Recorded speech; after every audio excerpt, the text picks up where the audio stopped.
Merong ditong 4 cups na glutinous rice flour. Tapos maglalagay ng water kasi parang bubuin siyang parang palitaw. Sige na. Ayan. So gagawa kami ng ano naman guys, ng palitaw sa gata. So gagawa kami ng ano, palitaw. Tansyahin nyo na lang guys yung pag ano, maglagay ng tubig hanggang makabukay ng parang ano, dough. Tapos siguraduhin na malinis ang kamay.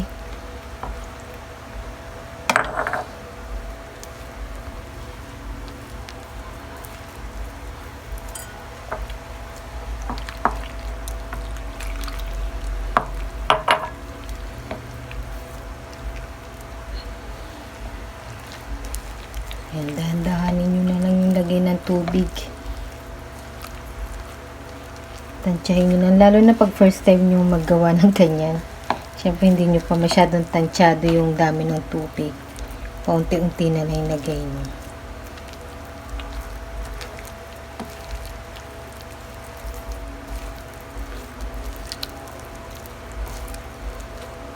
Napadami yung lagay ni mama ng tubig. Kaya naglagay kami ng unti pa. Kaya sabi ko dahan-dahanin ang lagay. Kasi kagaya niya, buti na lang may extra pa kaming glutinous. Yan.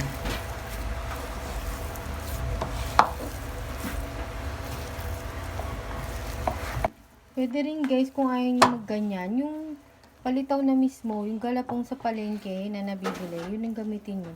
Ganito rin yan. Ganun. Ha? At least hindi na kayo maggaganyan-ganyan, di ba? Ano lang, i-shape-shape nyo na lang ng pangpalitaw yun. Yung kasi ready to cook na yun eh. Yun sa palitaw. Ang tawag ba ng galapong? Pag okay na siya, magbilot lang. I-shape nyo lang na parang palitaw. Yan. Yan. Tapos mag-toast tayo ng sesame seeds. Ihalo natin yan sa gata mamaya. Ayan, nabili lang namin din yan sa palengke. 2 balot.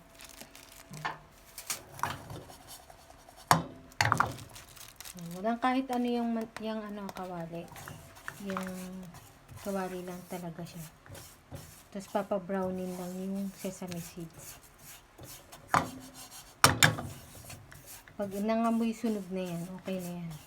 And guys, ito 3 cups na coconut milk to. Medium heat lang tayo. Tapos lagay na rin namin itong ano, itong langka.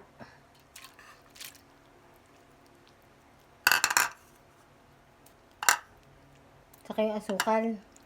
Yung asukal 3/4 cup. Ang ano, yung 1 cup, pag mong punuin, 3/4 cup na yun. Ayan. Yan. Tapos, Pag kumulo ulit, iboboil lang muna. Pagka na-boil na yan, saka ilalagay yung gata, ay yung galapong na ano, binilot. Pagka tunaw na yung asukal at saka medyo mainit na yung gata, pwede na natin ilagay yung galapong. Hindi pa nakuli, pakuluin mo muna para lumutang. Yan. Ha? Kulong-kulo ba dapat? Hindi, pakulo lang kasi para mailagay ito. Kumukulo na eh. Ayan.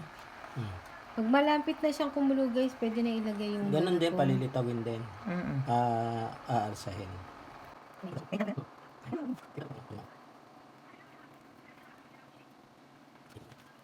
Ayan, dahil napadami yung galapong namin kasi 'di ba nagdagdag kami. Parang kulang yung tubig niya. Magdagdag kami ng unting tubig.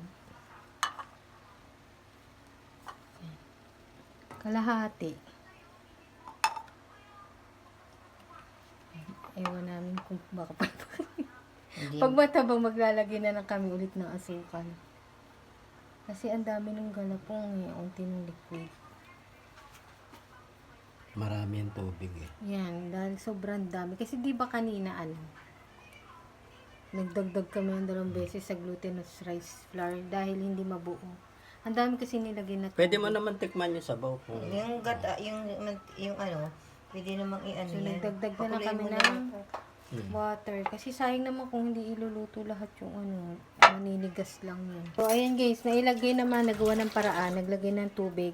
Tapos, tikman nyo kung natabangan kasi naglagay nga kami. Siguro mga cup pa yata yung nailagay namin. Basta para lang lumubog yung galapong. Pero nung tinikman ko, matamis naman kasi ang dami namin nilagay na langka matamis din yan.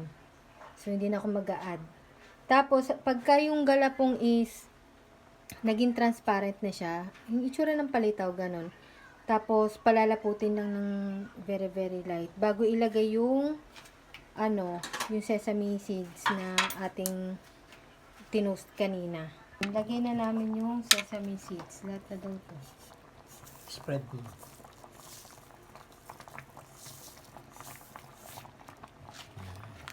Palalaputin pa yun. Ito na guys yung finished product. Ayan, malapot-lapot yung kanyang sauce.